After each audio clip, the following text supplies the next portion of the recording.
दोस्तों, आज की हॉरर स्टोरी सुनाने से पहले मैं आपको एक इंटरेस्टिंग सा स्टैट बताना चाहता हूँ। हमारी कहानियां देखने वाले 80% लोग ऐसे हैं जो हमारी वीडियोस एंजॉय तो करते हैं, लेकिन उन्होंने हमारा चैनल अभी तक सब्सक्राइब नहीं किया है। अगर आप उन 80% लोगों में से हैं तो बस आपको एक छोटा सा काम करना है। इस वीडियो के नीचे आपको एक सब्सक्राइब बटन दिख रहा होगा, बस उस सब्सक्राइब बटन को दबाना है। बस इतना सा काम करना है आपको, और लगे हाथों बेल आइकन भी प्रेस कर देना ताकि हमारी लेटेस्ट वीडियो आते ही। नमस्कार दोस्तों, मैं अयान और आप सुन रहे हैं हॉरिबल स्टोरी टेलर, एक ऐसा शो जहां अंधेरे की कहानियां आपको डराने नहीं बल्कि आपके रोंगटे खड़े करने आती हैं। आज की कहानी सिर्फ एक डरावनी घटना नहीं है, बल्कि यह एक ऐसी सच्चाई है जिसे सुनकर शायद आप रात में अकेले पुरानी हवेलियों या कोठियों के पास जाने से पहले 100 बार सोचेंगे। तो चलिए कहानी शुरू करते हैं। दिल्ली के बाहरी इलाके में एक वीरान कोठी थी, कोठी नंबर 303। यह कोठी बरसों से खाली पड़ी थी और इसके बारे में कई डरावनी कहानियां प्रचलित थी। गांव वालों का कहना था कि जो भी इस कोठी में गया वो कभी लौटकर नहीं आया।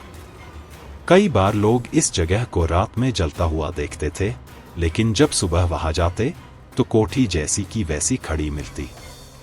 रवि और उसके दोस्तों सुमित, पूजा और तनु को घोस्ट हंटिंग का शौक था। वे ऐसी जगहों पर जाकर रिकॉर्डिंग करते और वहां की सच्चाई दुनिया के सामने लाने की कोशिश करते। जब उन्होंने कोठी नंबर 303 के बारे में सुना तो उन्होंने तय किया कि वे इस जगह पर जाकर रात बिताएंगे और कैमरे में कैद करेंगे कि वहां सच में कुछ है या नहीं। रात के 12 बजे चारों दोस्त कोठी के दरवाजे के सामने खड़े थे। दरवाजा आधी तरह खुला हुआ था, जैसे किसी ने उन्हें अंदर बुलाया हो।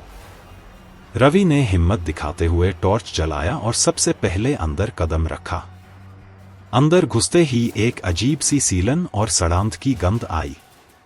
कमरा बहुत बड़ा था, लेकिन टूटी हुई कुर्सियां, धूल से भरी हुई अलमारियां और जमीन पर बिखरी किताबें ये बताने के लिए काफी थीं कि यहां बरसों से कोई नहीं आया था। तभी अचानक धड़ाम, दरवाजा अपने आप बंद हो गया। तनु ने डर कर सुमित का हाथ पकड़ लिया। यार, ये सही में डरावना लग रहा है। रवि ने उन्हें शांत करते हुए कहा, शायद हवा से दरवाजा बंद हो गया होगा, घबराओ मत, लेकिन यह सिर्फ एक शुरुआत थी। पूजा ने कोठी की दीवारों पर टॉर्च घुमाई। तभी उसकी नजर एक पुरानी पेंटिंग पर पड़ी। पेंटिंग में एक गंभीर चेहरे वाली महिला थी, जिसकी आंखें गहरी काली थीं। रवि ने पेंटिंग के करीब जाकर उसे ध्यान से देखा और मजाक में कहा, क्या बात है मैडम, हमें घूर क्यों रही हैं? और तभी पेंटिंग की आंखें हल्की लाल होने लगीं। पूजा चीखते हुए पीछे हटी। रवि, इस पेंटिंग को देखो, इसकी आंखें हिल रही हैं।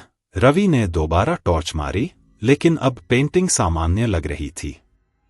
तभी सुमित ने डरावनी आवाज में कहा, दोस्तों, हमें यहां ज्यादा देर नहीं रुकना चाहिए, कुछ तो गड़बड़ है। वे सब धीरे धीरे आगे बढ़े और कोठी के दूसरे कमरे में पहुंचे। वहां एक पुराना लकड़ी का झूला पड़ा था और झूले पर एक गुड़िया बैठी थी। गुड़िया देखने में साधारण थी, लेकिन उसकी आंखें इतनी अजीब थीं कि ऐसा लग रहा था कि वो उन्हें घूर रही हो। तनु ने झिझकते हुए गुड़िया को उठाने के लिए हाथ बढ़ाया। मत छुओ उसे। एक जोरदार चीख पूरी कोठी में गूंज उठी। सबकी रूह कांप गई। वे झटके से पीछे हटे, लेकिन तभी सीढ़ियों से किसी के नंगे पैरों के चलने की आवाज आने लगी। ठक ठक ठक। रवि ने हिम्मत करके ऊपर देखा। सीढ़ियों पर एक साया खड़ा था।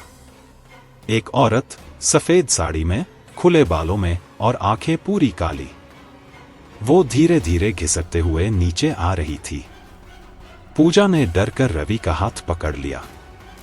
भागो यहां से, सुमित चिल्लाया। वे दरवाजे की तरफ भागे, लेकिन दरवाजा खुद ब खुद बंद हो चुका था। औरत अब उनके करीब थी। उसने धीरे से कहा, तुम लोग भी नहीं बचोगे। रवि ने कांपते हुए पूछा, तुम कौन हो? औरत ने जवाब दिया, मैं विभा हूं, जिसे इस घर ने जिंदा जलाया था। उसकी आंखों में गुस्सा था।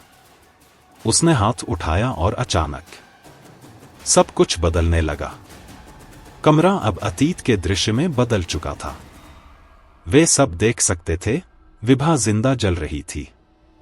बचाओ, कोई मुझे बचाओ, वो चीख रही थी। उसकी चीखें सुनकर दिल दहल रहा था। विभा को इस कोठी में रहने वाले राजा ने धोखा दिया था। जब उसने राजा की सच्चाई सबको बताने की कोशिश की तो उसे इसी घर में कैद करके जिंदा जला दिया गया। और तभी से उसकी आत्मा यहां भटक रही थी। रवि और उसके दोस्तों ने भागने की कोशिश की, लेकिन विभा की आत्मा अब काले धुएं में बदल चुकी थी और उनकी तरफ बढ़ रही थी। तभी पूजा को याद आया कि उसके पर्स में भगवान की छोटी मूर्ति है। उसने वो मूर्ति बाहर निकाली और जमीन पर पटक दी। तू मुक्त है विभा, बदला पूरा हो चुका। तभी एक भयंकर चीख के साथ पूरा घर हिल गया। सब कुछ धुंधला होने लगा। अचानक दरवाजा अपने आप खुल गया। रवि और उसके दोस्तों ने बाहर की ओर भाग लगाए। जैसे ही उन्होंने कोठी के बाहर कदम रखा, पूरी कोठी जलने लगी। सुबह जब गांव वालों ने देखा तो वो दंग रह गए। कोठी नंबर 303 पूरी तरह जल चुकी थी। लेकिन सवाल ये था, अगर वो कोठी जल चुकी थी तो वो वहां खड़ी कैसे थी? गांव के बुजुर्गों ने बताया कि हर 10 साल बाद वो कोठी फिर से वापस बन जाती है और हर बार कोई न कोई वहां जाता है। जो अंदर जाता है कभी लौटकर नहीं आता। अगर आपको यह कहानी पसंद आई तो हमारे चैनल को सब्सक्राइब करें और बेल आइकन दबाएं ताकि आपको ऐसी ही डरावनी कहानियां मिलती रहें। अगली बार मिलते हैं एक और भयानक किस्से के साथ। तब तक के लिए सावधान रहिए, सतर्क रहिए, क्योंकि डर कहीं भी हो सकता है।